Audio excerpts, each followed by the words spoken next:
Buenas, mi nombre es David Camarena y en esta ocasión vamos a continuar con el Diplomado de Derecho Laboral y Procesal Laboral del Instituto Peruano del Gobierno. En esta ocasión vamos a tocar el tema de la remuneración y los beneficios sociales. A efecto de esta exposición vamos a dividirlos en 6 partes. Primero, la definición de qué estamos hablando al referirnos a remuneración por un lado y a beneficios sociales por el otro. En segundo lugar, las fuentes de estas instituciones jurídicas. Y en tercer lugar, la remuneración, cuáles son los conceptos remunerativos y cuáles son los conceptos no remunerativos según nuestra legislación vigente. Y las 3 últimas partes de nuestra exposición vamos a desarrollar 3 beneficios sociales. En primer lugar, la asignación familiar, en segundo lugar, las gratificaciones y en tercer lugar, las vacaciones. Este va a ser el plan de estudios de la clase de hoy. Por tanto, pasemos a la primera parte, que es la definición. Bueno, la remuneración puede ser definida como la contraprestación realizada por el empleador en favor de un trabajador por los servicios prestados en favor de este. Esto en el marco de un contrato de trabajo. Quiere decir de que todo aquel concepto monetario percibido por el trabajador, que sea un producto, un derivado directamente del trabajo prestado por un empleador, va a ser considerado independientemente bajo la forma o denominación que tenga como remuneración. Mientras que los beneficios sociales vienen a ser todos aquellos derechos reconocidos por la legislación que suponen beneficios económicos adicionales a la remuneración y que también son percibidos como contraprestación por las labores subordinadas. Estos beneficios sociales en nuestro país básicamente están regulados en la ley, en distintos instrumentos legales, y a efectos de la presente exposición vamos a tocar 3: la asignación familiar, las gratificaciones y las vacaciones. ¿Cuáles son los requisitos y en qué consisten esos beneficios económicos que son adicionales a la remuneración? Bien, entonces pasemos a las fuentes. Las fuentes que regulan la Constitución y los beneficios sociales son en primer término las normas constitucionales, y dentro de estas tenemos el artículo 24 de la Constitución, que nos indica lo siguiente: el trabajador tiene derecho a una remuneración equitativa y suficiente que procure para él y su familia el bienestar material y espiritual. En primer término, la Constitución nos manifiesta este derecho que en abstracto todos los trabajadores tienen, que es el poseer, el tener una remuneración digna y suficiente para tener una calidad de vida óptima, se entiende, él y su familia. A continuación, este artículo menciona que el pago de la remuneración y de los beneficios sociales del trabajador tiene prioridad sobre cualquier otra obligación del empleador. Si el empleador tiene otros acreedores con deudas de carácter civil o administrativas, primero tiene que pagar y cancelar todos los adeudos laborales pendientes para que recién sea válido y sea legal la cancelación de los otros adeudos o acreencias que tenga. Además, indica que las remuneraciones mínimas se regulan por el Estado con participación de las organizaciones representativas de los trabajadores y de los empleadores. El salario mínimo, que viene a ser constituido ese nivel mínimo de remuneración equitativa y suficiente que el Estado reconoce para los trabajadores subordinados, actualmente está tasada en 930 soles desde abril del año 2018. Bien, ahora el artículo 25 de la Constitución además nos va a regular lo que es la jornada de trabajo. Y aquí aparece un beneficio social que tiene asidero constitucional, que está reconocido en la Constitución, que es el derecho a las vacaciones, o conocido de forma más precisa como los descansos remunerados. Los trabajadores, indica este artículo, tienen derecho a descanso semanal y anual remunerados. Su disfrute y su compensación se regulan por ley o por convenio. Bien, el hecho de que el propio artículo 25 de la Constitución reconozca el derecho de todos los trabajadores en general a un descanso semanal y anual remunerados, da pie a que, por más que existan regímenes laborales especiales, estos siempre tengan que respetar este artículo de la Constitución y siempre tengan que prever, dentro de las condiciones de trabajo de estos regímenes especiales, cuanto menos un día de descanso a la semana y cuanto menos un periodo de vacaciones anuales. ya que el artículo 25 tiene un mandato expreso. Dice que todos los trabajadores van a tener derecho a este descanso semanal y a este descanso anual remunerado. Por ejemplo, por ello es que existe un régimen de la micro y pequeña empresa que es diferenciado del régimen general, y que, por ejemplo, la CTS, la compensación por tiempo de servicios, no existe en el régimen de la microempresa. Estas microempresas no están obligadas por ley a cumplir con este beneficio social.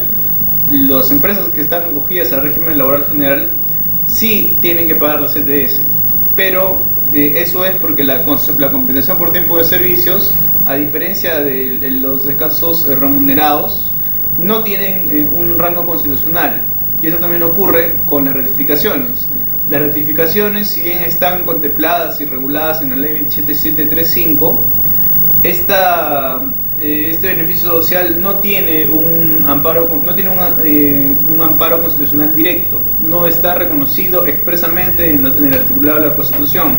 En cambio, el descanso anual, las vacaciones, el descanso remunerado semanal y anual sí está contemplado en la Constitución, y por tanto que cualquier régimen especial que se apruebe tiene que cuanto menos respetar este beneficio social de los descansos anuales remunerados, más no así con las ratificaciones y la CTS, para dar un solo ejemplo, que pueden ser excluidas por ley, dado que no tienen un amparo en sí constitucional y expreso en las normas en las normas constitucionales. Además de estos dos artículos de la Constitución, tenemos que como hemos mencionado, las leyes son las que van a regularnos tanto la remuneración como los beneficios sociales. Siendo así, tenemos que el artículo, o mejor dicho, el texto único ordenado del decreto legislativo número 728 va a ser el que nos va a regular la remuneración, cuáles son los conceptos remunerativos y cuáles son los conceptos no remunerativos. Y además tenemos que, en cuanto a los beneficios sociales, está la ley 27735 que regula las ratificaciones, el decreto legislativo número 713 que regula los descansos remunerados, y también la ley número 25129, que es la ley que va a regular la asignación familiar, que son los beneficios sociales que vamos a estudiar en esta clase. Adicionalmente a esto, podemos mencionar, por ejemplo, el texto único ordenado del decreto legislativo número 650, que es el que regula la compensación por tiempo de servicios. Y así, cualquier beneficio social vamos a poder rastrearlo según la ley que la origine y según la ley que regula este beneficio adicional a las remuneraciones que van a percibir los trabajadores. ¿Qué nos dice la ley respecto de la remuneración? Indica lo siguiente en su artículo número 6. Constituye remuneración para todo efecto legal el íntegro de lo que el trabajador recibe por sus servicios, en dinero o en especie, cualquiera sea la forma o denominación que tenga, siempre que sean de su libre disposición. Por tanto, podemos concluir de que basta que el trabajador perciba en sus boletas de remuneraciones determinado monto económico para que se sobreentienda y se presuma de que este monto tiene carácter y naturaleza remunerativa, salvo aquellos conceptos que la ley excluye expresamente, y que se entiende que esto es así siempre que estos montos económicos sean de su libre disposición, es decir, el empleador se los paga al trabajador y ya es el trabajador quien decide qué hacer con ellos. Además, indica este artículo 6 que las sumas de dinero que se entreguen al trabajador directamente en calidad de alimentación principal, como desayuno, almuerzo o refrigerio que lo sustituya o cena, tienen naturaleza remunerativa. En este caso, tendría que hacerse una valorización de esta alimentación principal en cuanto está valorizado el desayuno o el refrigerio o la cena que me otorga el empleador permanentemente, de forma constante. Y una vez que yo lo valorice, está valorizado en 3 soles, en 5 soles, en 10 soles cada ración de alimentación principal. Entonces voy a poder ya incluirlo en la remuneración, porque recordemos que esta puede ser pagada tanto en dinero como en especie. Siempre que no se desnaturalice la figura y no se pague la mayor cantidad de bienes remunerativos en especies.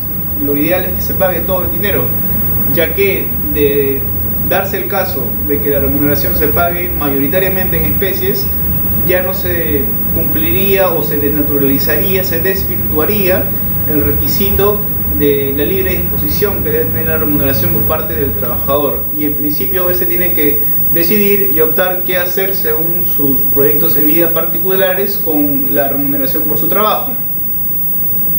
Obviamente que si el empleador paga la mayor cantidad del salario en especies, ya no va a poder hacer esto, porque lo está obligando prácticamente a suplir sus necesidades en base a determinados bienes y artículos que el empleador decide otorgarle, y no en base a dinero que tiene una característica de ser mucho más fungible, es decir, mucho más intercambiable que un bien en especie cualquiera.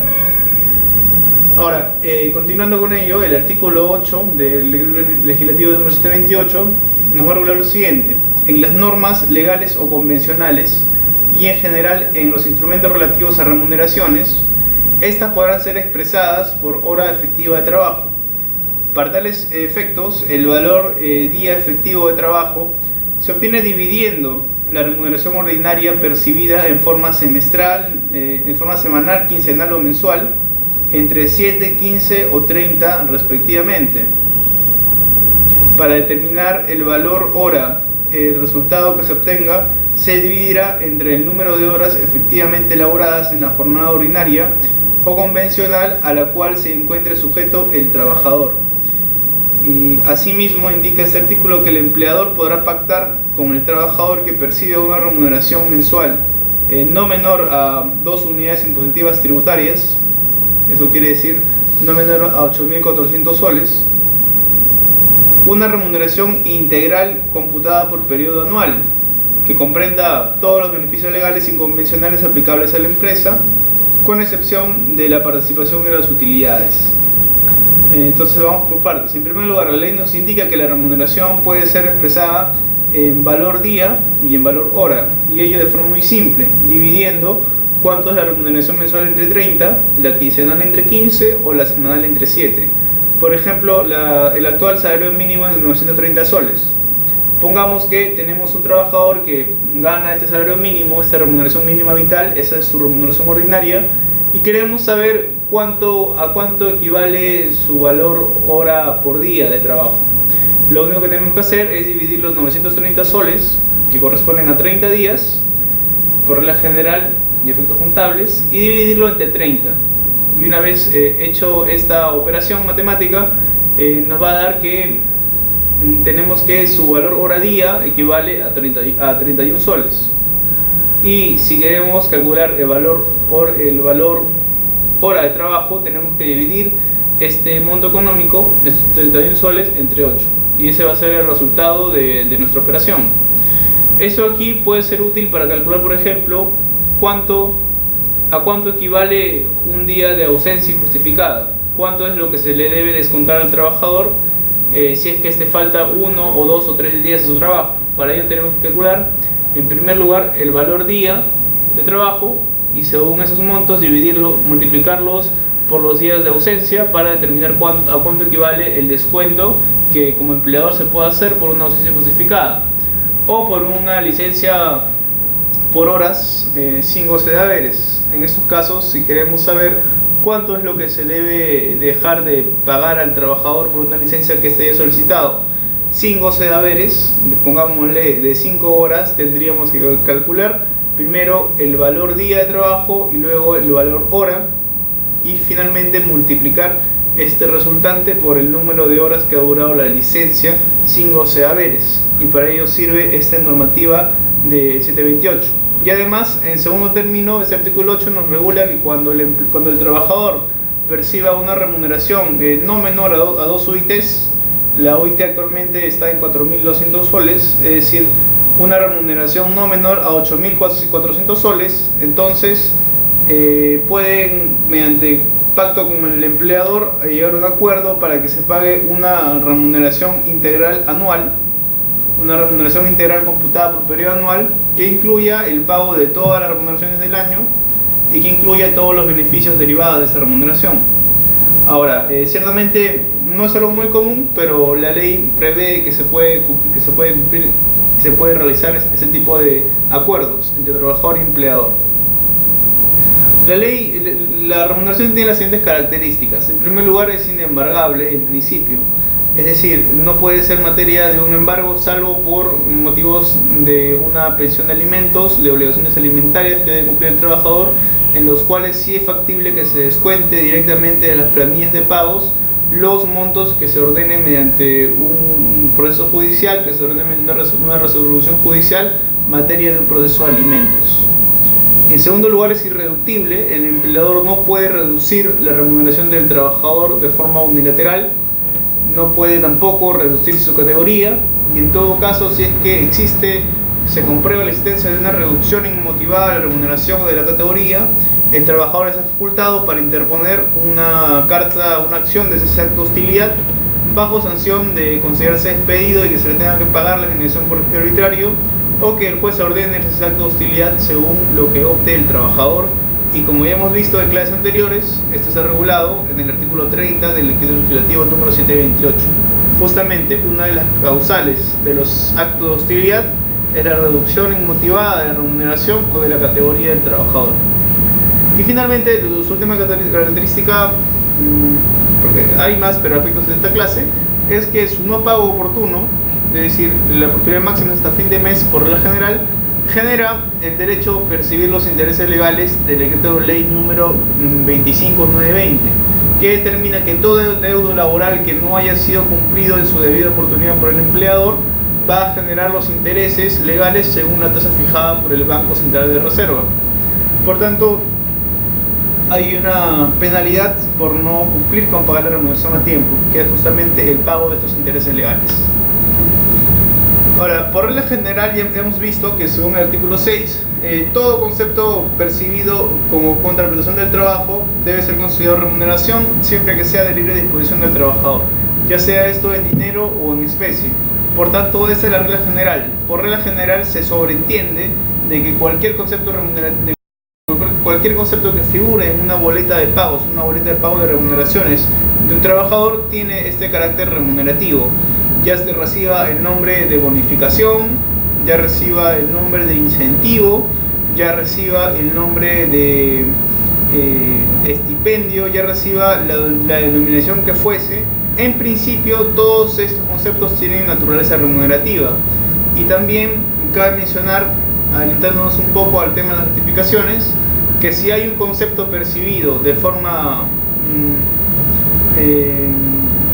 regular, es decir, durante cuanto menos 3 meses en una base de cálculo de 6 o de 6 meses en una base de cálculo de 12, este concepto puede ser considerado remunerativo y entra al cálculo de los beneficios sociales, como son la rectificación y como son las ETS.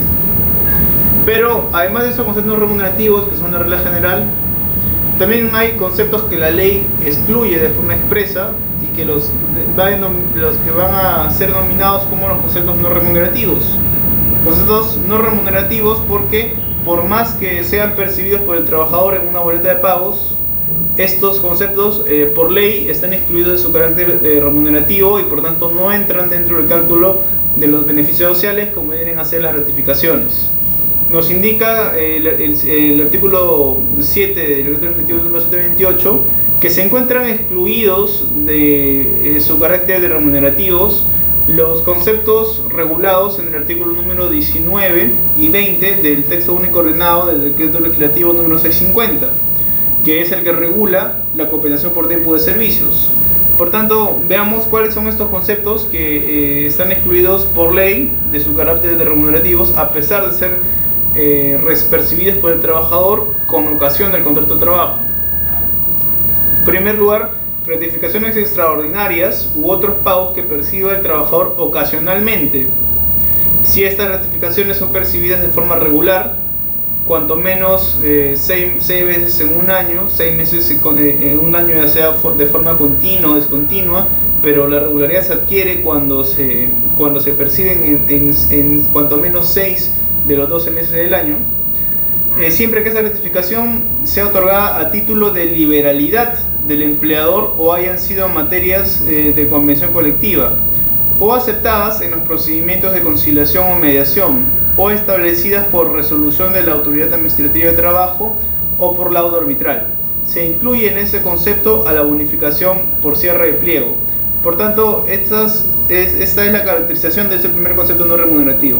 Tiene que ser una gratificación extraordinaria que sea percibida de forma ocasional y a título de liberalidad. Y un ejemplo que la ley trae a colación es la bonificación por cierre de pliego, que normalmente se le paga a los trabajadores una vez que se ha concluido la negociación colectiva. Se le paga a los afiliados al sindicato, a los que han participado en la negociación colectiva, una bonificación de 1.000 soles, 2.000 soles, 3.000 soles, según lo que cobran las partes. Y esta bonificación entregada por única vez, y por ello se cumple el requisito de la ocasionalidad de esta gratificación, que se paga por única vez y que solamente responde a una situación concreta, que es la resolución de la negociación colectiva, no tiene naturaleza remunerativa. La bonificación por cierre de pliego no entra dentro de este concepto. También podría incluirse dentro de ello, por ejemplo, una gratificación por 1 de mayo, que se puede ver vía convenio colectivo.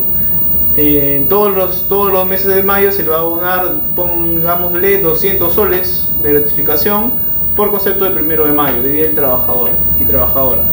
Por tanto, esta gratificación por 1 de mayo tampoco entraría dentro de lo que son un concepto remunerativo y no entra dentro del cálculo de los beneficios sociales, porque es una gratificación ocasional, extraordinaria, entregada por una situación concreta y derivada de un acuerdo colectivo. Pero, por ejemplo, si vemos que hay un concepto que en las boletas de pago figura como gratificación extraordinaria, pero que es pagada en enero, que es pagada en febrero, que es pagada en mayo, que es pagada en septiembre, que es pagada en noviembre y que es pagada en diciembre, tenemos que de todos los meses del año ha sido pagada en la mayoría de ellos, y por tanto se desnaturalizaría esta figura de gratificación extraordinaria y pasaría a ser simplemente considerada como parte de la remuneración mensual del trabajador, y en todo caso debe ser incluida dentro del cálculo del monto de las gratificaciones y también del monto de la CTS, de ser el caso. Segundo, cualquier forma de participación en las utilidades de la empresa tampoco tiene naturaleza y carácter remunerativo. Las utilidades son pagadas una vez que se han hecho ya toda la declaración del impuesto a la renta, y sobre la renta neta, la ganancia, la utilidad de la empresa en todo ese año de ejercicio contable, un porcentaje de ello va a ser repartido entre los trabajadores. Y esta repartición de las ganancias netas ya de la empresa luego de todo el año de labores, esta repartición no tiene carácter remunerativo, más bien tiene carácter de repartición de utilidades, como su propio nombre lo indica. Y por ello no entra dentro de lo que están comprendidos como los conceptos remunerativos, y no debe ser incluida en el cálculo de las gratificaciones o CTS. Tercero, el costo o valor de las condiciones de trabajo, como por ejemplo uniformes, como por ejemplo materiales de oficina, como por ejemplo insumos para elaborar dentro de una cadena de producción. Todas estas condiciones de trabajo que son necesarias para realizar las labores y que son más bien bienes de la empresa, no constituyen tampoco y no entran dentro de lo que son los conceptos remunerativos. Cuarto, la canasta de Navidad o similares, de forma análoga a la razón de excluir a las gratificaciones extraordinarias, la canasta de Navidad, la canasta de fiestas patrias, la canasta por el cumpleaños del trabajador, la canasta por el día de San Valentín, etc., no son conceptos remunerativos, porque tienen también estas características de ser ocasionales, de responder a una situación concreta y que en principio son entregadas con ocasión del trabajo, pero no directamente por mi trabajo realizado, por mi remuneración, por mis labores, por mis servicios efectivamente prestados. Quinto, el valor de transporte, siempre que esté supeditado a la asistencia al centro de trabajo y que razonablemente cubra el respectivo traslado. Se incluye en este concepto el monto fijo que el empleador otorgue por pacto individual o convención colectiva, siempre que cumpla con los requisitos antes mencionados. Primer requisito, que esté supeditado la entrega de pasajes a que yo asista al centro de labores. Segundo, que razonablemente cubre el traslado. ¿Qué quiere decir ello? Con respecto al primero, no hay razón más que fallarse. La condición es que si este valor del pasaje es pagado a condición de que yo asista a mi centro de labores, entonces no es remunerativo, pero siempre y cuando su monto sea razonable. Algo razonable podría ser, por ejemplo, pasajes de 6 soles, pasajes de 8 soles, de 10 soles, hasta de 20 soles podríamos ponerlos. Pero ¿será razonable, por ejemplo, un monto de pasajes de 200 soles? O un monto de pasajes que al día sean de 50 soles y que al final del mes por pasaje me estén pagando 1500.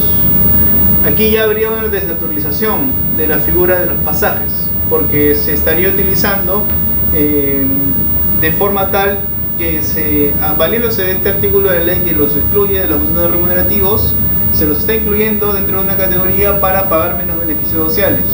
Me explico, si mi remuneración es de 930 soles y además de esto mensualmente cobro estos 1500 soles de pasajes, porque por día de asistencia me corresponden 50 soles, entonces se tiene que ya el monto de los pasajes ha excedido el monto de mi remuneración.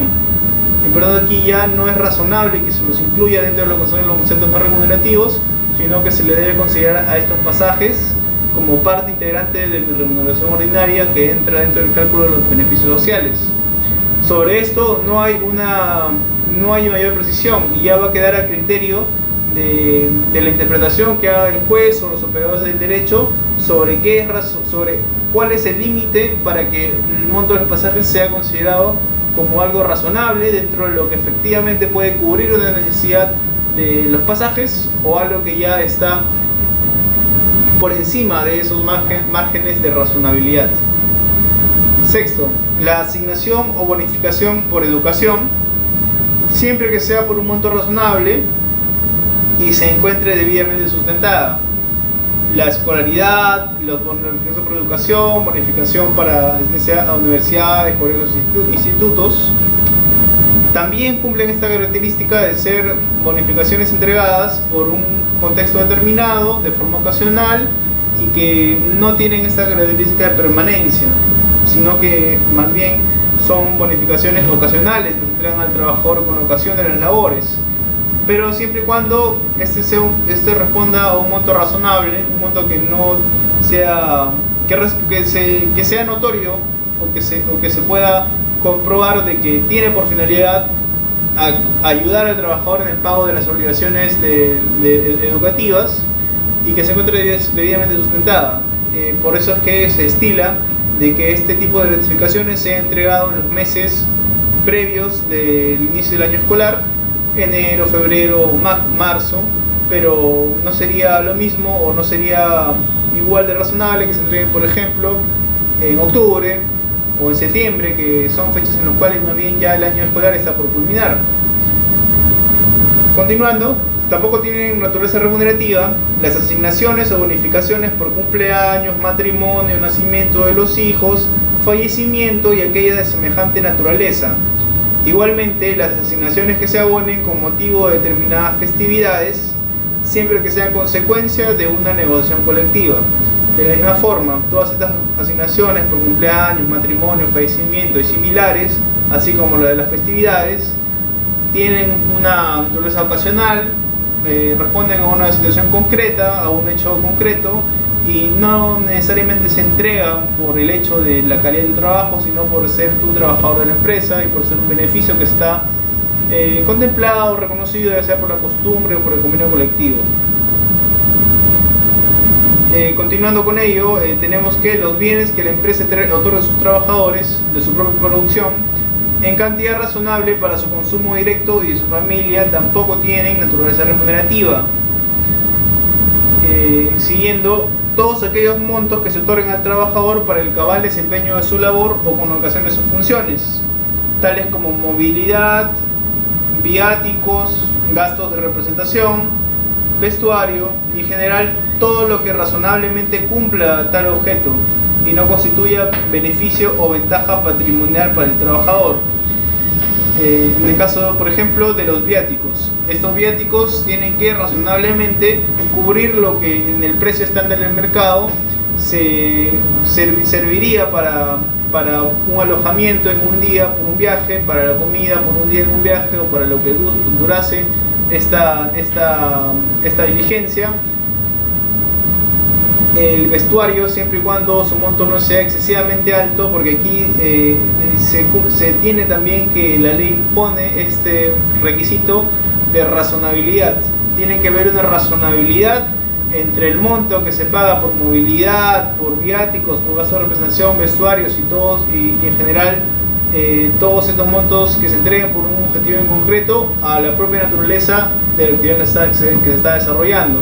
Si por ejemplo se tiene que todos los meses se le paga un monto por movilidad al trabajador que excede de lo que es su remuneración ordinaria, su remuneración ordinaria asciende a 1000 soles y su gasto por movilidad ascienden a 1500 y se paga todos los meses, entonces aquí ya habría una descentralización de la figura y más bien estos gastos de movilidad deben pasar a incluirse dentro de la remuneración ordinaria, porque además suponen una ventaja patrimonial para el trabajador. De la misma forma, si se puede calcular razonablemente que todo mi viaje para una habilidad, para un destaque que la empresa me ha hecho, para labores para las cuales la empresa empleadora me ha destacado para otra provincia, otra región, se tiene que razonablemente todo el precio del viaje, estadía y alimentación pudiese costar 1000 soles cuanto mucho, pero mis viáticos ascienden a 5000 soles, entonces ahí sí hay una ventaja patrimonial comprobable, porque lo que razonablemente puedo gastar o puede ser el costo del viaje asciende a 1000 y los otros 4000 ya suponen una ventaja patrimonial. La consecuencia de ello es que todos los 5000 soles pasan a convertirse en parte de mi remuneración ordinaria y tienen que calcularse dentro de lo que son las rectificaciones, la CTS y cualquier otro beneficio similar que utilice como base de cálculo la remuneración regular o la remuneración ordinaria. Además de esto, la alimentación proporcionada directamente por el empleador que tenga la calidad de condición de trabajo por ser indispensable para la prestación de servicios. Las prestaciones alimentarias otorgadas bajo la modalidad de suministro indirecto de acuerdo a su ley correspondiente o cuando se derive de mandato legal.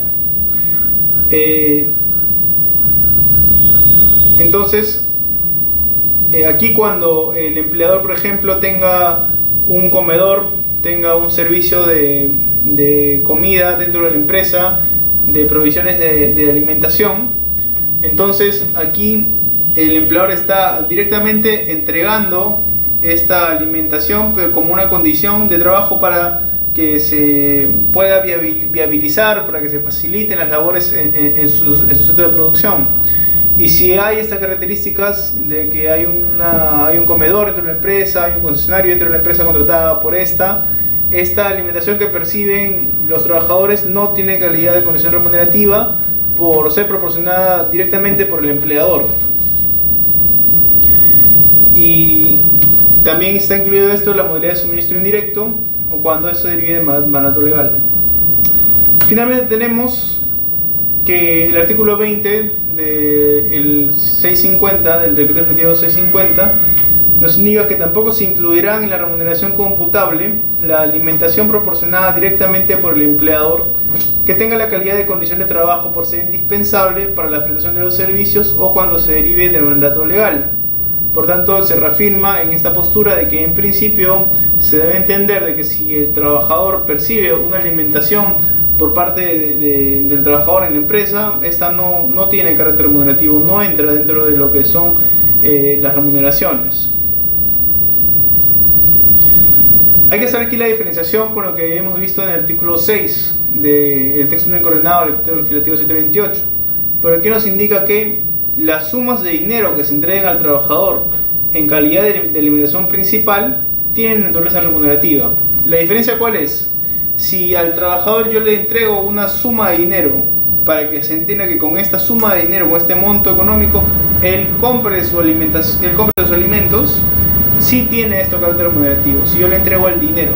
Si yo le entrego directamente la alimentación, ya sea a través de mi comedor, ya sea a través de un concesionario, ya sea que es un suministro indirecto o de cualquier modalidad, pero si yo le entrego directamente la alimentación al trabajador, entonces esta alimentación principal otorgada de forma directa no tiene calidad de concepto remunerativo. es un concepto no remunerativo. En cambio, si yo le entrego sumas de dinero y el trabajador con esa suma de dinero en principio lo va a utilizar para su alimentación, pero ciertamente también lo puede utilizar para adquirir otros bienes o servicios, entonces estas sumas de dinero que yo entrego para su alimentación sí tienen naturaleza remunerativa. Esa es la distinción entre cuáles son los montos considerados remunerativos y no remunerativos con referencia a la alimentación. Y bien, con esto hemos agotado todos estos conceptos no remunerativos. Haciendo una breve recapitulación, podemos ver que los conceptos no remunerativos básicamente son las ratificaciones extraordinarias, las bonificaciones por cumpleaños, Navidad, matrimonio, o cualquier otro como canasta de Navidad o similares que tengan esta característica de ser ocasionales, de responder a una situación en concreto y de que no se repiten más que una vez en el año o solamente en determinadas ocasiones. Esta es un primer grupo de las condiciones no económicas. El segundo vendría a ser el pago de las utilidades, y como su propio nombre lo indica, no tienen naturaleza remunerativa, sino que más bien son un reparto de las ganancias de la empresa que por ley están obligadas a realizar todos los empleadores que tengan trabajadores subordinados una vez al año. Tampoco entran las condiciones de trabajo, cualquiera fuese su naturaleza, como uniforme de trabajo, materiales e insumos para las labores, etc. Y tampoco lo que son el valor de transporte, movilidad o cualquier otra condición de esa naturaleza. Y la alimentación, siempre y cuando esta sea entregada de forma directa, siempre y cuando los alimentos sean otorgados de forma directa a los trabajadores para desempeñar sus labores. Estos vendrían a ser los conceptos no remunerativos. Por tanto, si tenemos un caso de cálculo de beneficios sociales, como va a ser colgado en la página web del curso, primero tenemos que analizar si en estas boletas de pagos que se van a componer, los conceptos estos están o no incluidos dentro de los conceptos no remunerativos regulados en el artículo 19 del artículo número 650. Y ahí tenemos que ver, por ejemplo, si es un monto de dinerario que sale allí por concepto de alimentación, en principio sí entra. ¿Por qué? Porque cumple esta característica de ser una suma de dinero entregada en calidad de alimentación, como indica el artículo 6 de la ley. Por el contrario, si vemos que es una ratificación por 1 de mayo, esta no entra dentro del cálculo de las ratificaciones, porque es una ratificación extraordinaria que cumple la característica de ser ocasional. Pero si vemos que hay un concepto llamado bonificación extraordinaria, que tiene la característica de ser regular, de ser permanente en el tiempo, más de 6 meses en un espacio de 12, entonces esta sí entra por ser una ratificación que no es ocasional, sino que más bien es permanente, es regular. Bien, estos vienen a ser los conceptos remunerativos y no remunerativos a grandes rasgos. Pasemos ahora a los beneficios sociales que vamos a estudiar el día de hoy. Y dentro de ellos, el primero es la asignación familiar. La asignación familiar está regulada en la ley número 25192 y hace referencia a un beneficio económico que van a percibir todos los trabajadores que tengan en principio hijos menores de edad, hijos menores de 18 años, y que este concepto remunerativo va a tener un monto fijado por la ley 25129 en su artículo primero, que va a ser equivalente al 10% de la remuneración mínima vital. La asignación familiar equivale al 10% de la remuneración mínima vital y tiene que ser pagada mensualmente por todos los trabajadores, a todos los trabajadores que tengan hijos menores de 18 años. No solamente esto, sino que este beneficio se extiende por 6 años adicionales a los 18, es decir, hasta los 24 años, siempre y cuando el hijo esté cursando estudios superiores, ya sean estos en una universidad o en un instituto superior. Siempre y cuando se estén siguiendo estudios superiores, entonces en estos casos la asignación familiar va a ser extendida hasta los 24 años. Indica la ley además que en caso que el trabajador perciba beneficio igual o superior, se optará por el que le otorgue un mayor beneficio en efectivo. Por ejemplo, si hay un convenio colectivo que indica que la asignación familiar para esta empresa, para estos trabajadores sindicalizados, va a ser del 20% de remuneración mínima vital. O directamente fijo que va a ser, pongámosle, en 200 soles. En estos casos es una asignación familiar superior a la que está contemplada por ley. Por ley es el 10% de la remuneración mínima vital, que equivale a 93 soles. La asignación familiar actualmente equivale a 93 soles. Y si queremos ver un adeudo de asignación familiar, por ejemplo, de hace 10 años atrás, tendríamos que, en todo caso, rastrear cuál era la remuneración mínima vital en ese momento, sacarle su 10% y de esta forma incluirlo dentro de lo que es una liquidación de beneficios sociales, una demanda, una solicitud de conciliación, o para fuera lo que fuese que necesitamos ese cálculo en particular. Además tenemos que el Decreto Supremo número 3590, que es el que regula esta ley 2599, nos va a regular ciertas cosas. En primer lugar, y muy importante, en su artículo 3, este reglamento nos va a indicar que la asignación familiar tiene carácter y naturaleza remunerativa. A diferencia de todos los conceptos que hemos visto que ya tienen una naturaleza no remunerativa, la asignación familiar sí se va a incluir dentro de la remuneración regular y ordinaria, dentro de la remuneración computable, y por tanto sí entra dentro del cálculo de las rectificaciones y también del CTS. El cálculo para el pago de la asignación familiar se efectuará aplicando el 10% que se refiere al artículo 1 de la ley sobre la remuneración mínima vital vigente en la oportunidad que corresponda a percibir el beneficio. Ello indica el artículo 4. El artículo 7, que para el caso que madre y padre sean trabajadores de una misma empresa, tendrán derecho a estos beneficios ambos trabajadores de forma independiente. Una asignación familiar se le paga al papá y otra a la madre. Y si el trabajador labora para más de un empleador, tendrá derecho a percibir la asignación familiar por cada uno de estos empleadores. Yo trabajo en dos empresas y en esas dos empresas debo percibir la asignación familiar de forma independiente también. Eso es en el artículo 8 de este reglamento. Bien, esta vendría a ser la asignación familiar. Es un beneficio social sencillo de comprender, no es muy complejo. Básicamente tenemos que hacer hincapié en que siempre se va a calcular esta en torno al 10% de la remuneración mínima vital aplicable al periodo que querramos calcular. Y además de esto tenemos que también considerar de que basta que el trabajador haya elaborado un día al mes para que tenga derecho a percibir la asignación familiar por ese mes determinado. Esto aquí porque la ley siempre se interpreta en el sentido más favorable al trabajador en el caso del derecho laboral, en aplicación del artículo 26 de la Constitución. Por tanto, como la ley no te exige, como si lo hace en el caso de las rectificaciones, y vamos a ver que el trabajador haya elaborado el mes completo para que perciba la asignación familiar, la jurisprudencia ha interpretado que basta que se haya elaborado un día al mes para tener derecho a percibir este beneficio de la asignación familiar.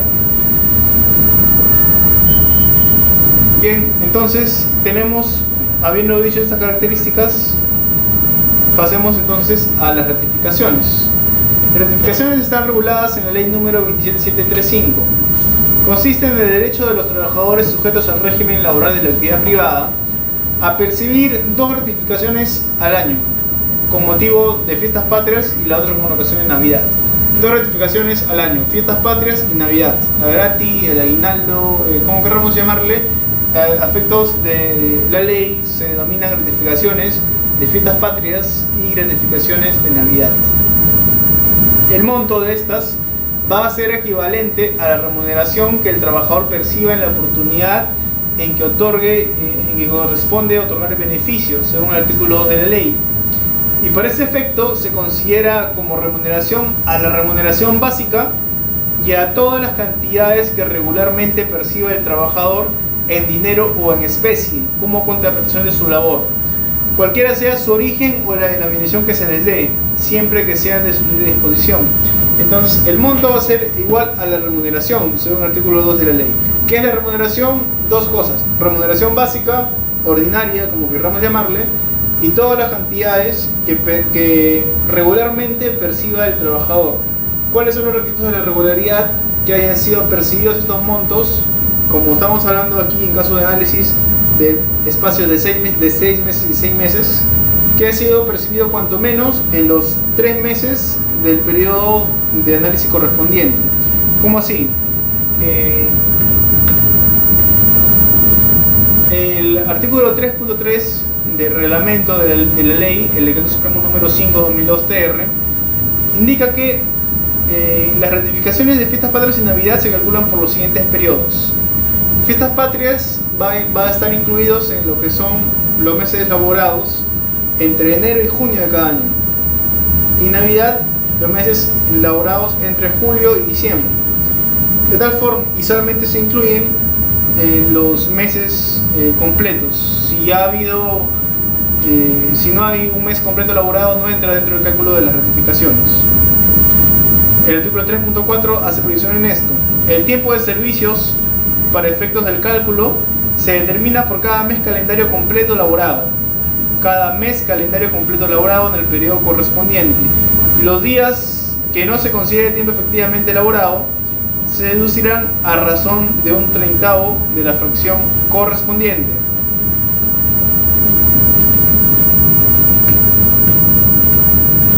Bien, entonces tenemos que el monto de estas ratificaciones va a ser la remuneración básica y todas aquellas cantidades que regularmente se percibe el trabajador por sus servicios.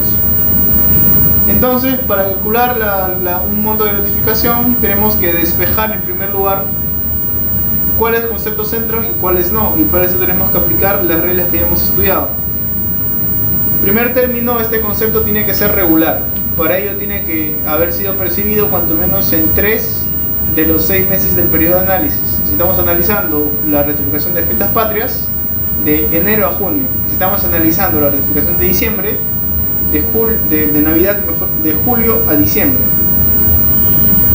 Entonces, en segundo término, tenemos que ver si estas cantidades, este concepto que en materia de análisis está o no excluido de su carácter remunerativo de forma expresa en el artículo 19 de la ley. Si yo veo de que este concepto es regular, pero que por ejemplo se entrega por concepto de movilidad, y veo que es razonable, que es un monto razonable, que no es un monto que pueda suponer una ventaja patrimonial para el trabajador, entonces no entra dentro de la remuneración regular considerada para estas ratificaciones, sino que está excluida expresamente por ley, pero en base a un motivo, en base a que este concepto de movilidad razonablemente sí cubre exclusivamente el traslado del trabajador de su domicilio a su centro de labores, y por tanto aquí no hay una ventaja patrimonial adicional para él. Y además de esto, porque expresamente está excluido por ley de su carácter remunerativo. Pero por el contrario, pongámonos en el caso de que el trabajador percibe una remuneración equivalente a la remuneración mínima vital, pero además de esto percibe el concepto de bonificaciones, unas bonificaciones que han sido percibidas en enero por el monto de 300 soles, en febrero por el monto de 100 soles, en marzo por el monto de 200, y en abril, mayo y junio por el monto también de 200 soles. Aquí, por más que este reciba nombre de bonificación extraordinaria, esto sí entra dentro del cálculo de lo que debe ser el monto que va a percibir por la ratificación de fiestas patrias de ese año. ¿Cómo entra? De la siguiente forma: se suman los montos de todos estos meses, de enero, de febrero, de marzo, de abril y de mayo y junio, se suman y se dividen entre 6. Se dividen entre 6 porque se busca sacar el promedio mensual del total de estos montos percibidos a lo largo de este semestre en materia de análisis. Y en nuestro ejemplo concreto va a ser equivalente el promedio de los 6 meses a 200 soles. Sumamos 300 más 100 más 200, 200 y 200, nos da un total de 1200 soles. Y estos 1200 soles divididos entre 6 van a entrar a 200 soles. Por tanto, si yo soy trabajador y sé que percibo permanentemente un concepto de esta naturaleza, un concepto de este tipo que es permanente, llámese por ejemplo comisiones por ventas, llámese por ejemplo bonificación por productividad, llámese por ejemplo bonificación por asistencia al centro de labores. Entonces estos conceptos sí van a tener carácter de remunerativos. Pero si yo veo que mi gratificación de fiestas patrias solamente me han pagado 1930 soles y no he incluido ni considerado para nada esta gratificación que sí es regular y que no está excluida según el artículo 19 del 650, entonces ahí ya se genera un adeudo laboral a mi favor. Un adeudo laboral como trabajador que en todo caso puede ser exigido en la vía administrativa o en la vía judicial según yo considere cómo va a valer mi derecho. Bien, el artículo 3 de la ley 27735 nos va a concretizar esto que ya he mencionado. Se considera remuneración regular aquella percibida habitualmente por el trabajador, aun cuando sus montos puedan variar en razón de incrementos u otros motivos. Tratándose de remuneraciones de naturaleza variable o imprecisa, se considera cumplido el requisito de regularidad si el trabajador la ha percibido, cuando menos, en alguna oportunidad en 3 meses durante el semestre correspondiente: enero a junio en caso de fiestas patrias, julio a diciembre en caso de Navidad. Para su incorporación a la gratificación se suman los montos percibidos y el resultado se divide entre 6. Oportunidad de pago. ¿Cuándo es pagada esta gratificación? Según el artículo 5, las gratificaciones serán abonadas en la primera quincena de los meses de julio y diciembre, según el caso. El artículo 4 del reglamento nos va a precisar que el pago de las gratificaciones se efectúa en la primera quincena de julio y diciembre, respectivamente. Este plazo es indisponible para las partes. Requisitos.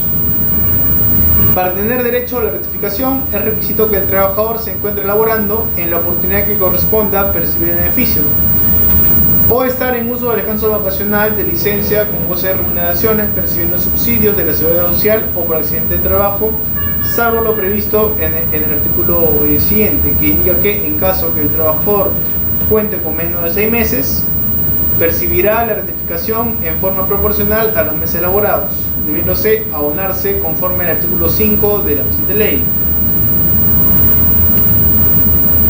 Requisitos 8.a.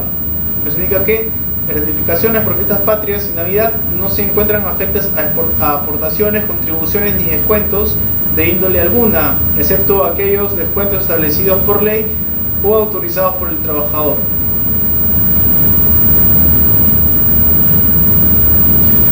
Bien, y finalmente nos va a regular la norma, la gratificación trunca, que dice que el derecho a la gratificación trunca se origina al momento del cese del trabajador, siempre que tenga cuando menos un mes íntegro de servicios. ¿Por qué?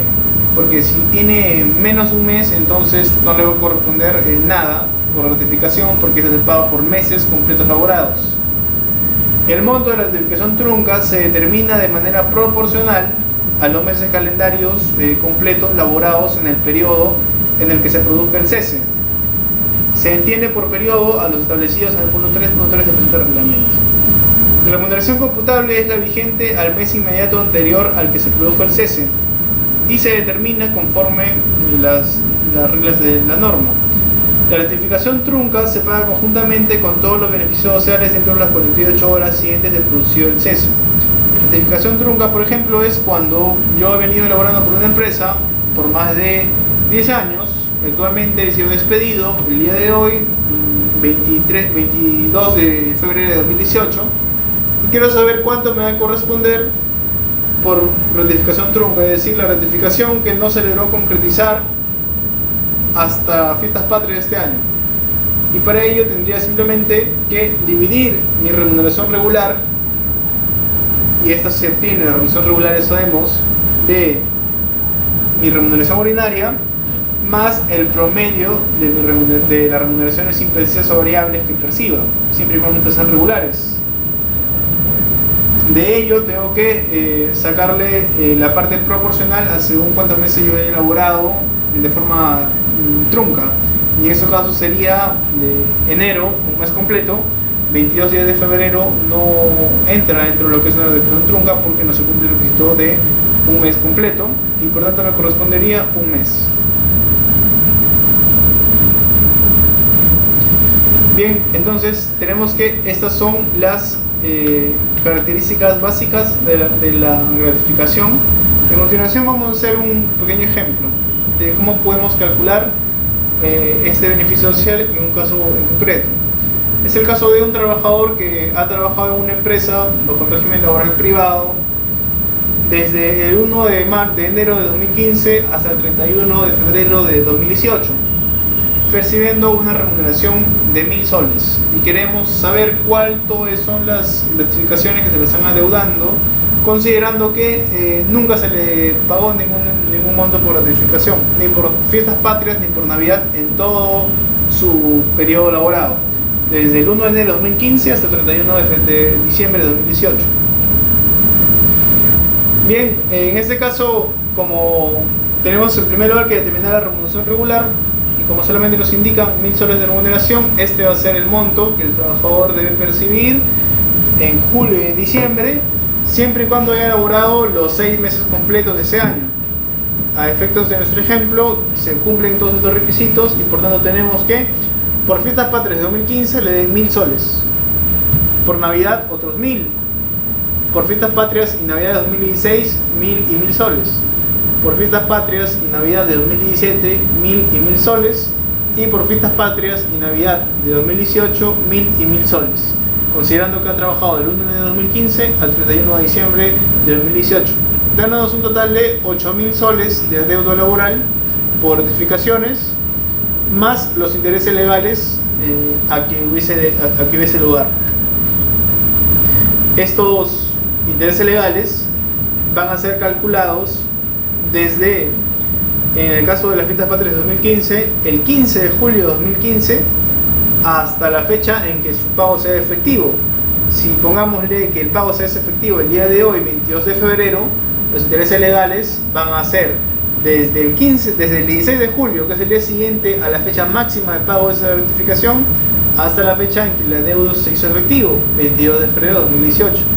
Si queremos analizar el periodo de Navidad de 2016, vamos a tener que los intereses legales van a correr desde el 16 de diciembre del año 2016, porque el 15 de diciembre de este año era la fecha máxima en la que tuvieron que haberme abonado la gratificación de Navidad 2016, hasta el 22 de febrero, el día de hoy, que es la fecha en la cual me están abonando finalmente mi gratificación. De esta forma, pues, nosotros podemos indicar cuál es el periodo de cálculo de los intereses legales y si queremos ahondar en cuánto es el interés legal por un adeudo en todos estos periodos, se puede solicitar apoyo de un perito contable, de un contador público, que es el que maneja más directamente este asunto específico de los intereses legales. Y además vamos a poner otro ejemplo. Aquí nos piden que calculemos las gratificaciones de una trabajadora que ha laborado desde el 5 de abril del año 2018 hasta el 30 de noviembre del año 2018. 5 de abril del 2018 al 30 de noviembre de ese año. Esta trabajadora percibió también una remuneración de 1000 soles, pero ya sí tenía hijos menores de edad, por lo tanto sí le correspondía percibir la asignación familiar. La asignación familiar, hemos visto, es equivalente al 10% de la remuneración mínima vital, 93 soles en concreto. Entonces, ¿a cuánto va a equivaler su remuneración regular? Esta va a equivaler a la suma de la remuneración ordinaria más la asignación familiar, que recordemos tiene carácter de naturaleza remunerativa, según indica expresamente el reglamento de la ley. Su remuneración regular, por tanto, va a ser de 1000 más 93, 1093 soles. Este es el monto de la remuneración que debe percibir por gratificación siempre y cuando haya elaborado los 6 meses completos. En este caso, no ha elaborado 6 meses completos. En primer término, le va a corresponder a esa trabajadora dos conceptos por gratificaciones. En primer lugar, la gratificación de fiestas patrias del año 2018, Y en segundo lugar, la ratificación trunca, porque su relación laboral concluyó el 30 de noviembre antes de la fecha en que correspondía pagar la ratificación por Navidad. Por tanto, aquí estamos hablando de una ratificación trunca, una ratificación que se ha dado antes de la fecha máxima de Navidad 2018 en este caso. Para calcular ya tenemos el monto de cuánto es la remuneración regular. Este es de 1093 soles. Sobre ello, ahora tenemos que ver cuántos meses completos ha elaborado en el periodo de Fiestas Patrias 2018, para de esta forma saber sobre cuánto vamos a dividir y multiplicar nuestra remuneración regular. Tenemos que ha trabajado, abril no se cuenta porque ha entrado a laborar el 5 de abril de 2018, no ha trabajado el mes completo de abril. Se cuenta mayo y se cuenta junio, nos dan 2 meses. Sobre estos 2 meses tenemos en primer lugar que dividir nuestra remuneración regular, que es de 1093 soles, recordemos, nuestra remuneración más la asignación familiar 1093, dividirlo entre 6. Una vez que lo hayamos dividido entre 6, tenemos que multiplicarlo por el número de meses completos laborados. En este caso son 2 meses completos laborados. Yo hice el cálculo y nos dan 182.20 soles como gratificación que le corresponde por Fiestas Patrias 2018.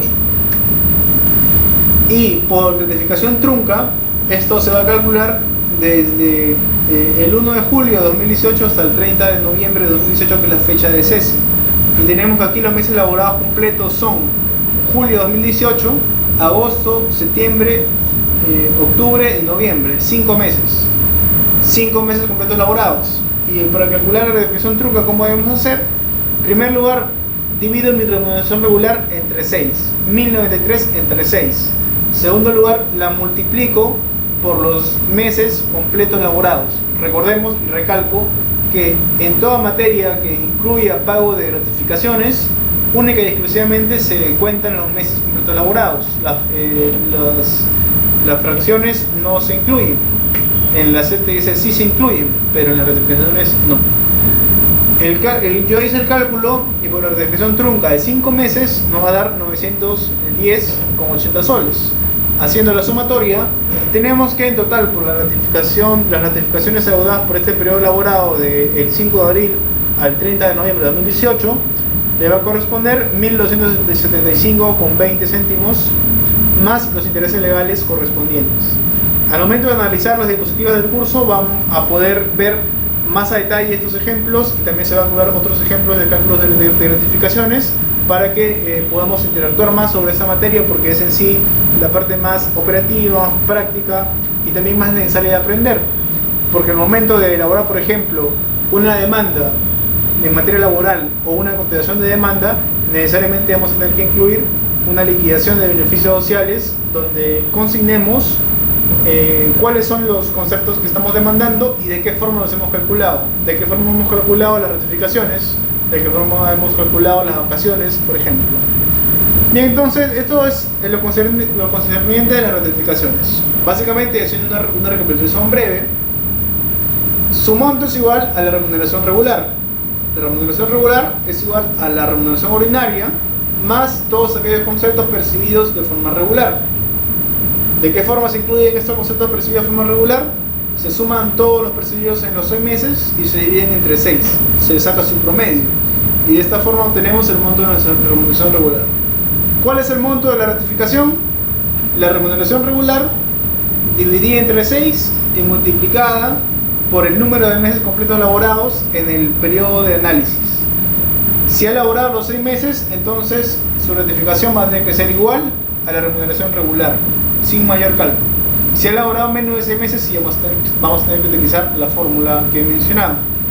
¿Y cuál es el plazo máximo para pagar esta? 15 de julio y 15 de diciembre de cada año. Si no se paga a tiempo, se genera el derecho al cobro de los intereses legales del decreto de ley número 25920. Ahora vamos a pasar a la última parte de la exposición, que son los descansos remunerados. Estos descansos remunerados están regulados en el decreto legislativo número 713 y están comprendidos por los siguientes conceptos: el descanso semanal obligatorio, el descanso en días feriados y el descanso anual o las vacaciones anuales, como queramos llamarles. Son 3 las categorías reguladas en este decreto legislativo número 013. En primer lugar, el descanso semanal obligatorio. El artículo 1 nos indica que el trabajador tiene derecho como mínimo a 24 horas consecutivas de descanso en cada semana, el que se otorgará preferentemente en día domingo. Por acuerdo entre trabajador y empleador puede realizarse cualquier otro día de la semana, pero tiene que ser como mínimo 24 horas de descanso continuo a lo largo de la semana. ¿Qué pasa si no se cumple? Si no se cumple esto, si hay una prestación continua y sin ningún tipo de descanso, hay una infracción laboral que es susceptible de ser multada por la SUNAFIL, por la Autoridad Inspectiva de Trabajo. E inclusive puede dar pie a ilegalidades de otro tipo, como un delito de trabajo forzoso o ilícitos de esta magnitud. Dice el artículo 2, cuando los requerimientos de la producción lo hagan indispensable, el empleador podrá establecer regímenes alternativos o acumulativos de jornadas de trabajo y descansos, respetando la debida proporción, o designar como día de descanso uno distinto al domingo, determinando el día en que los trabajadores disfrutarán del descanso sustitutorio de forma individual o colectiva. Ejemplo, estamos en una fábrica que se dedica a la producción de papel, de producción papelera, de productos derivados del papel, y aquí se tiene que elaborarse a partir del próximo mes, de lunes, martes, miércoles, se descansa jueves, viernes, sábado, domingo se trabaja en turnos rotativos de mañana, tarde y noche. Entonces, de 8 horas cada uno. El primero de 6 de la mañana a, pongámosle,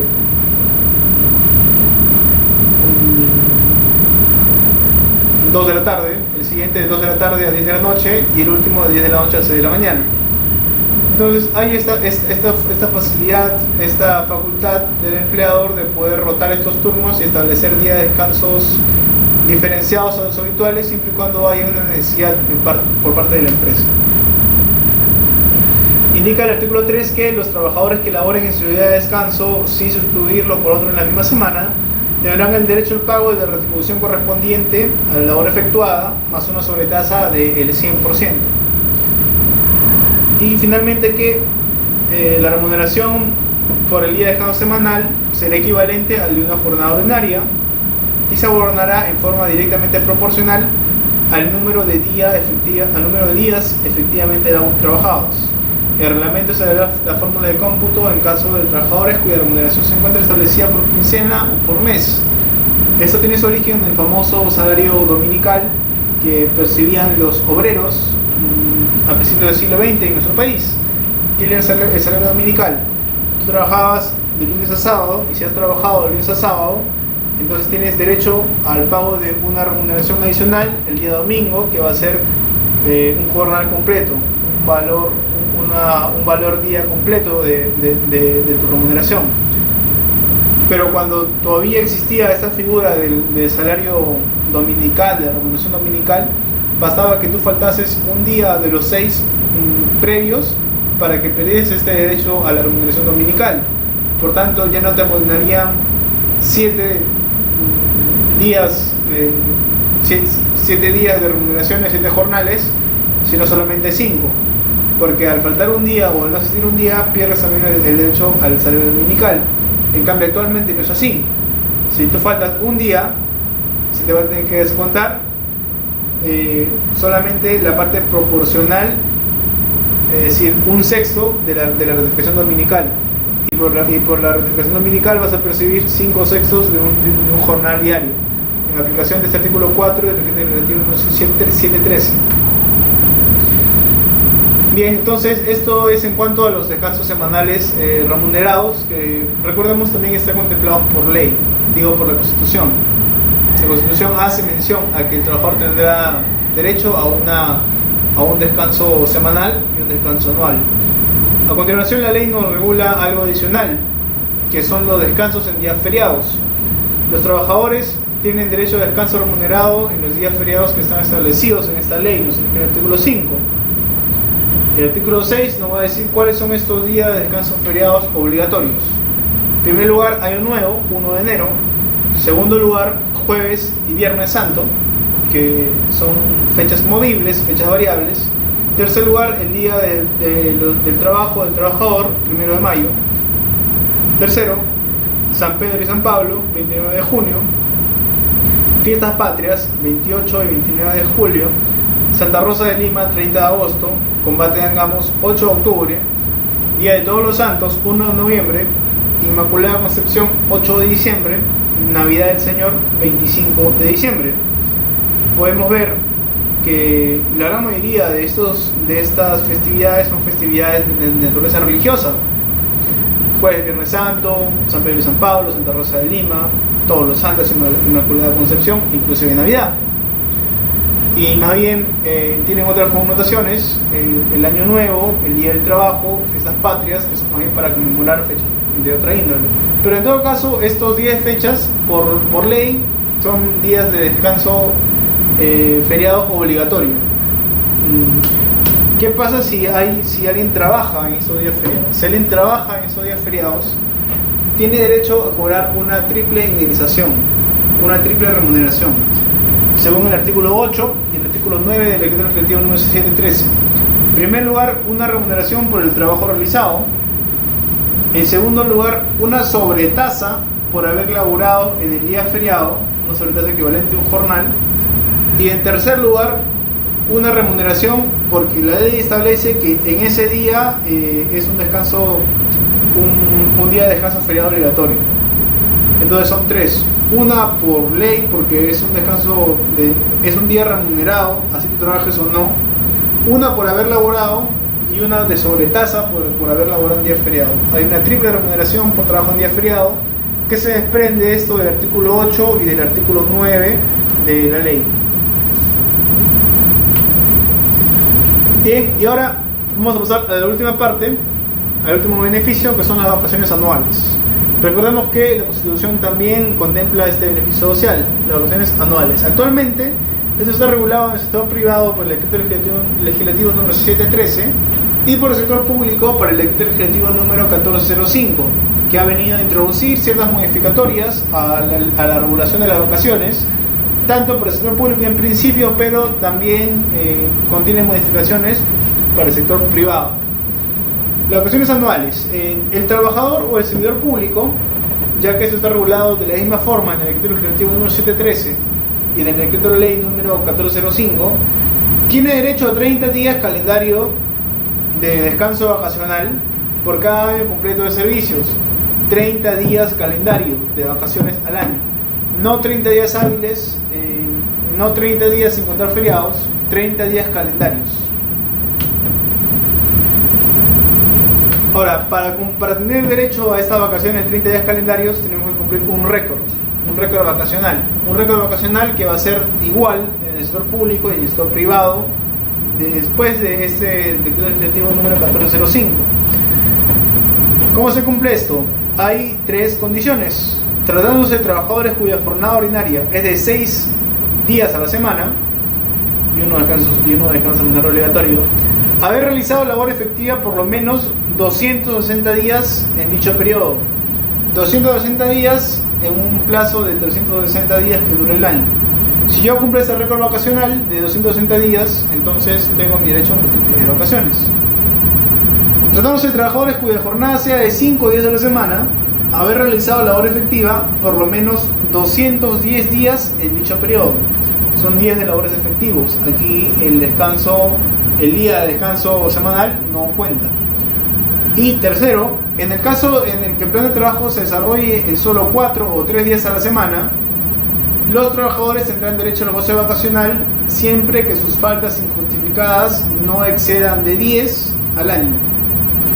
Se considera faltas injustificadas las asociaciones no computables para el récord vacacional conforme a lo establecido en la presente ley. Ahora, nos indica el artículo 12 de esta ley del 713 que se considera como días efectivamente elaborados para efectos del cálculo del récord vacacional la jornada ordinaria mínima de 4 horas, la jornada cumplida en día de descanso, cualquiera que sea el número de horas laborados. Esto es siempre y cuando yo labore en mi día de descanso en lugar de y se me abonde la sobretasa, como hemos visto que determina la ley, bueno, y no descanso obviamente. Las horas de sobretiempo en número de 4 o más de un día. Si yo trabajo 12 horas en un día, estoy haciendo 8 horas de mi jornada ordinaria y estoy haciendo 4 de sobretiempo. Y estos 4 de sobretiempo ya se consideran un día adicional para mi récord vacacional. Ya tengo, aunque sea un poco contradictorio, en ese día me he ganado 2 días de récord vacacional. Y las inasistencias por enfermedad común, por accidente de trabajo o enfermedad profesional se consideran dentro del récord vacacional siempre que no superen los 60 días al año. Si las inasistencias por estos descansos médicos exceden los 60 días, ya no entran dentro del récord vacacional. El descanso previo y posterior al parto, el permiso sindical. Las faltas o inasistencias autorizadas por ley, convenio individual o colectivo o decisión del empleador. El periodo vacacional correspondiente al año anterior y los días de huelga, salvo que haya sido declarada improcedente o ilegal. Todos estos días, todos estos supuestos entran dentro del récord vacacional. Por ejemplo, una falta injustificada obviamente no entra dentro del récord vacacional, pero si está sido autorizada previamente por el empleador o hacer un descanso médico hasta los 60 días, sí entra dentro del récord vacacional. Lo mismo que si yo he hecho uso de la huelga, he declarado una huelga, también entra dentro del récord vacacional estos días, siempre que no haya sido declarado improcedente o ilegal por la autoridad administrativa de trabajo.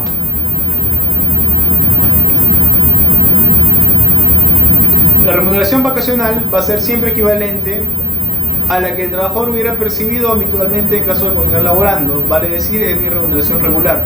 Se consigue remuneración, la computable para la ocupación del tiempo de servicios, aplicándose analógicamente los criterios establecidos para la misma, y también podemos mencionar que son los mismos criterios utilizados para el cálculo de la remuneración regular en las rectificaciones.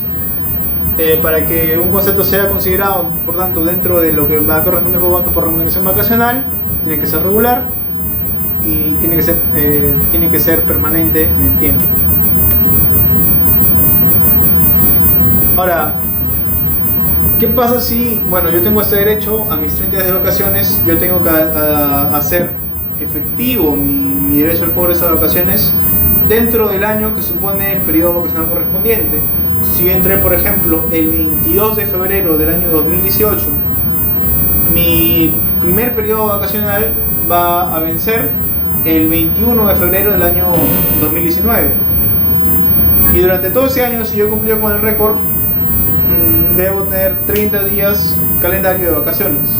Como máximo, tengo un año adicional, un periodo vacacional adicional para gozar de estos 30 días de vacaciones. Tenemos que, por tanto, si yo he comenzado a laborar el 22 de febrero del año 2018, yo cumplí mi periodo vacacional el 21 de febrero del año 2019 y en ese año tuve que haber gozado mis 30 días de vacaciones. Y tengo máximo un año más hasta el 21 de febrero del año 2020 para gozar esos 30 días. Y si no, va a pasar lo que aquí se está regulado en el artículo 23 de la ley, el cobro de la indemnización vacacional.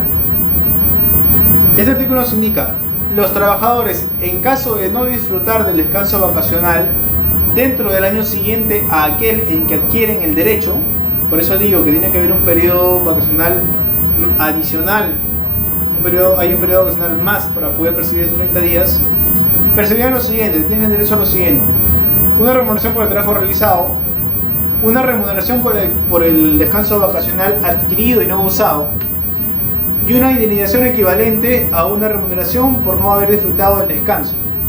Vale decir de que en este ejemplo, yo he ganado mi derecho a los 30 días de vacaciones del 22 de febrero de 2018 al 21 de febrero de 2019. Yo dentro de este año no gocé de mis 30 días de vacaciones. Y nos vamos hasta el 21 de febrero de 2020, cuando ya pasó un año entero más, tampoco he gozado mis 30 días, entonces voy a tener derecho a 2 remuneraciones. Una equivalente al derecho a mi descanso vacacional anual adquirido y no gozado, y una equivalente a la indemnización vacacional regulada en el artículo 23 de la ley. Sobre esto al final vamos a hacer un ejemplo para ilustrar más sobre el tema. Y finalmente, para pasar ya el cálculo, tenemos que actualmente ha habido una flexibilización de lo que es el periodo de fraccionamiento de vacaciones.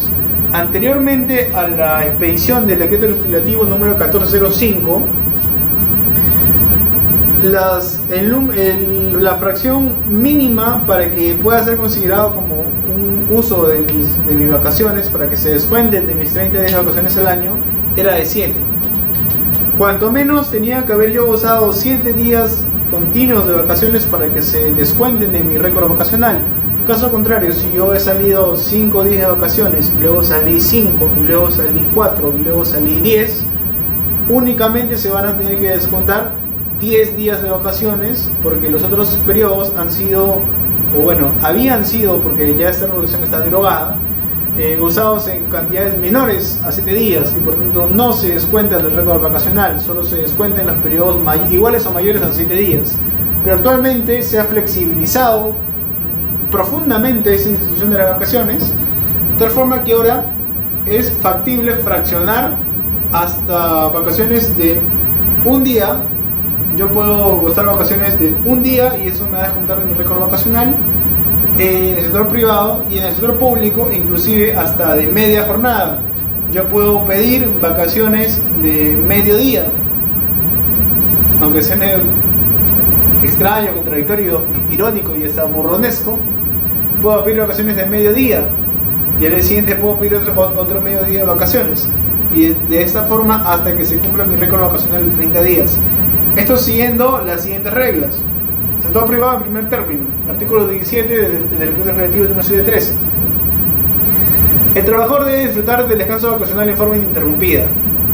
Sin embargo, a solicitud escrita del trabajador, el disfrute del periodo vacacional puede ser fraccionado de la siguiente manera.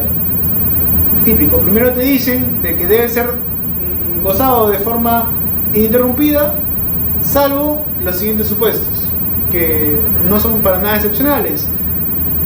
Puede ser fraccionado de la siguiente manera. Primero, 15 días calendarios, los cuales pueden gozarse en periodos de 7 y 8 días ininterrumpidos. Esto vendrían a ser un bloque, podríamos decirlo, un bloque compacto de vacaciones, que es de 15. Estos 15 necesariamente van a tener que estar divididos en 8 y en 7 como máximo. Y el segundo es un bloque flexible.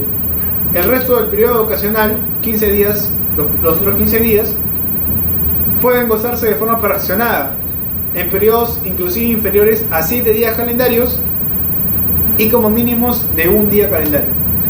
Por acuerdo entre las partes se establece el orden de los periodos fraccionados en que se goce el descanso vacacional.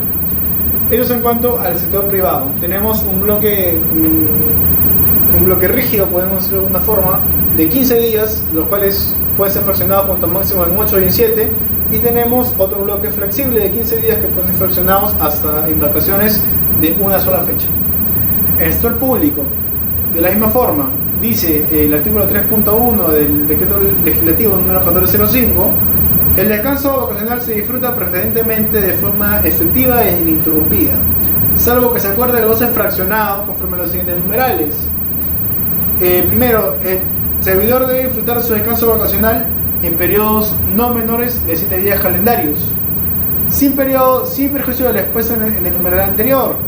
El servidor cuenta con hasta 7 días hábiles dentro de los 30 días de su periodo vacacional para fraccionarlos en periodos inferiores a los establecidos en el numeral 3.2 y con mínimos de media jornada de servicio. Entonces tenemos que en el sector público el bloque rígido, podríamos decirle, de vacaciones equivale a 23 días, los cuales deben ser gozados de forma...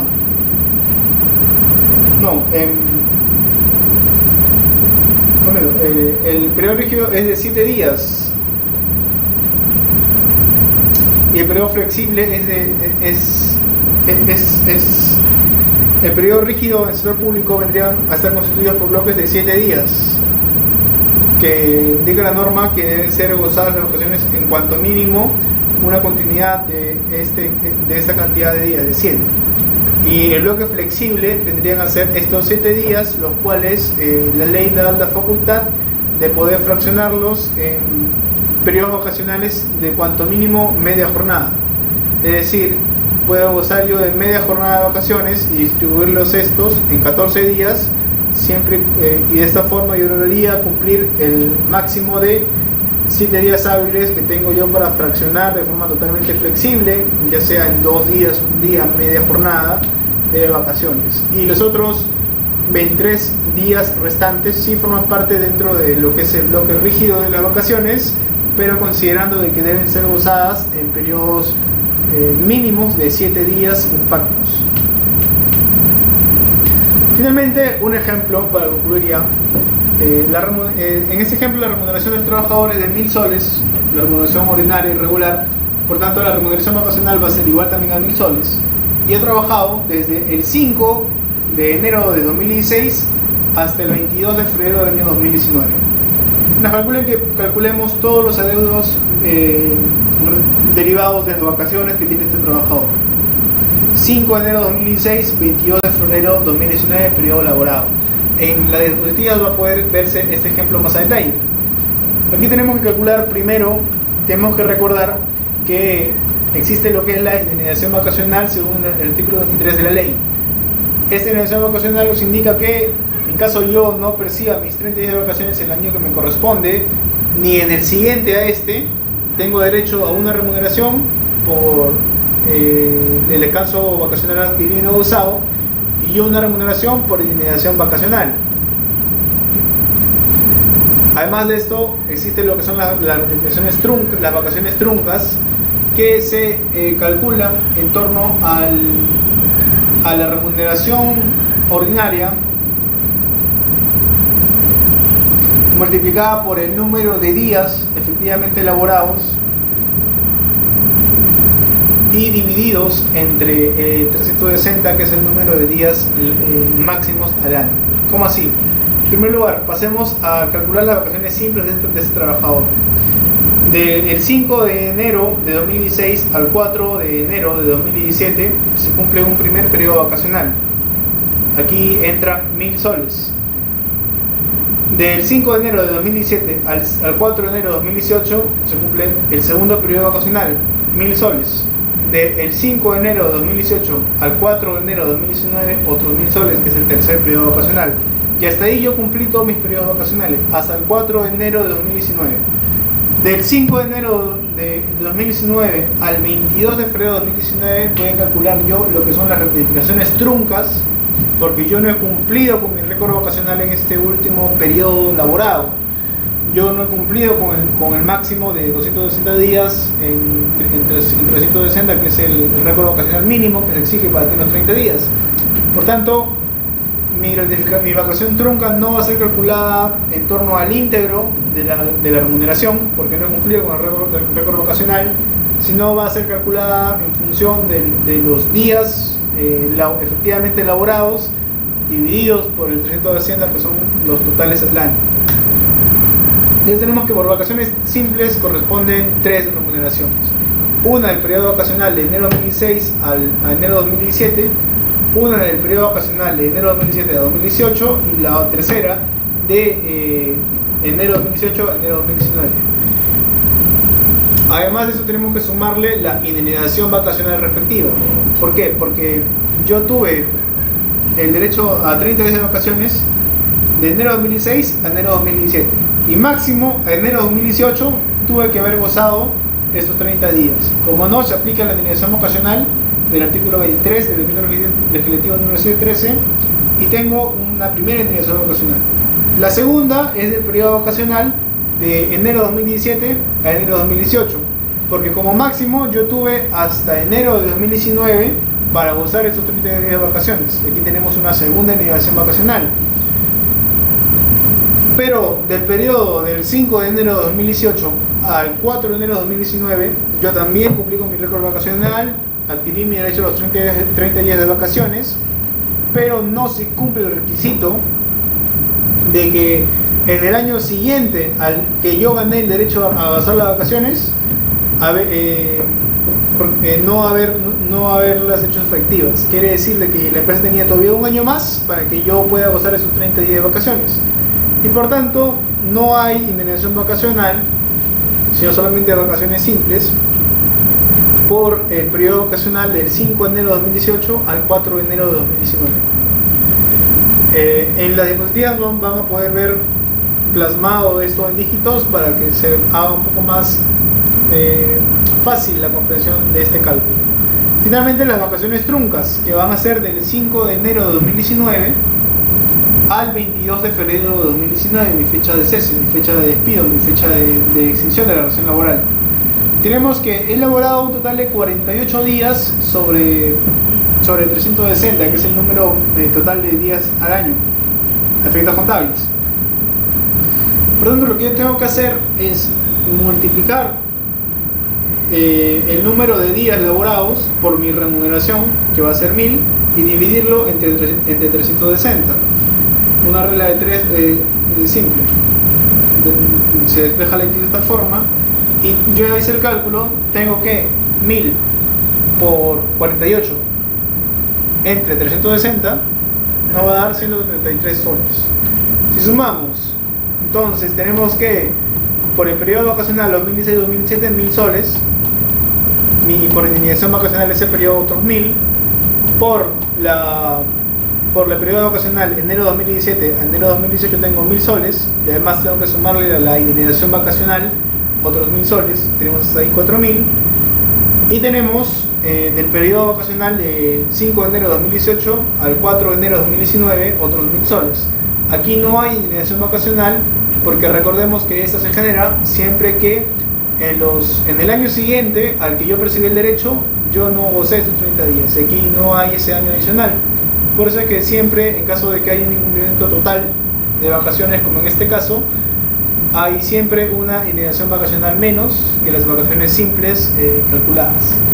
Y las vacaciones truncas, que ya hizo el cálculo de forma particular y salió 133,30. Total por vacaciones, por este periodo elaborado del 5 de enero de 2016 al 22 de febrero de 2019, me corresponde 5.133,30 soles por concepto de vacaciones. Bien, esta ha sido la clase del día de hoy sobre remuneración y beneficios sociales. Cabe hacer la acotación que hay un beneficio social que es muy importante, que se llama la compensación por tiempo de servicios, que no ha sido materia de estudio de esta clase por un tema de tiempo, y que va a ser materia de una exposición adicional que ya se va a aprobar más adelante. Yo les agradezco y será hasta una siguiente ocasión. Muchas gracias.